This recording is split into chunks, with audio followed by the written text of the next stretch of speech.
I'm here at ICANN 56 with members of ICANN's Security and Stability Advisory Committee, also known as the SSAC. Joining me is Patrik Fälström, Jim Galvin, and Ram Mohan. Welcome, gentlemen. Thank you. Thank you. Patrik, what is the SSAC, and what role does the SSAC play in ICANN policy development? SSAC is one of the advisory committees that, beside the supporting organizations in ICANN, creates the ICANN community. And our role is to give advice to primarily ICANN board, but also to the rest of the community and other part of the whole internet ecosystem on things that are related to security and stability. How does someone apply for membership? The easiest way is just to contact one of us, or more specifically our executive director, and you will be guided through the process of being evaluated. So anyone can apply, and we need more members, so please come and apply. Jim, how does the SSAC conduct its work? So SSAC is dependent on a set of members who bring specific skills to the group. Mostly technical skills for the most part, but we are dependent on people who bring perspectives from other disciplines and other topics that certainly are important. We expect people to be actively engaged, and so SSAC will have a topic and an issue that it wants to address, and typically the way the work is conducted is a group of people will volunteer from within SSAC to be a member of a work party, which will then examine that particular topic and produce a draft document. And they'll typically use teleconferences and mailing lists through which to do those things.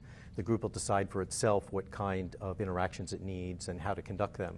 So we try to be pretty flexible about meeting the needs of the members who are there.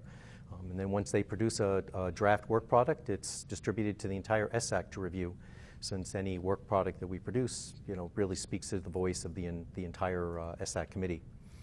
And then it goes through another iteration of review there, which is generally very useful, so that folks who are not knowledgeable in specific areas have an opportunity to contribute their perspective to what a topic means to them.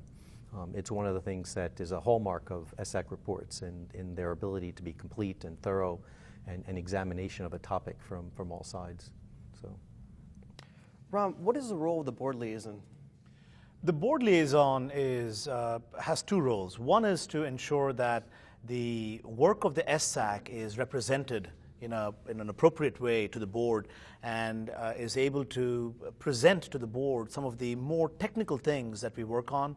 And to also, the second thing is to really participate in the board as a full-fledged member of the board, and make sure that there is a security and stability angle, if you will, that attaches to issues that otherwise might be just a policy-oriented discussion.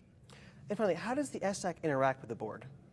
The SSAC has a few interactions with the board. Primarily, all of our advice tends to be addressed to the board.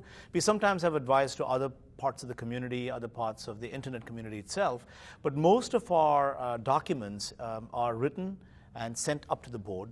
Our members are appointed by the board, and so we have a direct responsibility to the board. The other thing that the SSAC does is it has regular meetings, face-to-face meetings with the board, and if necessary, we arrange for teleconferences as well. But most of the times, it tends to be in the presentation of the work that we do, the documents that we create, the presentation of those to the board. Well, thank you so much for your time, and I hope you enjoy the rest of the forum. Thank you. Thank you.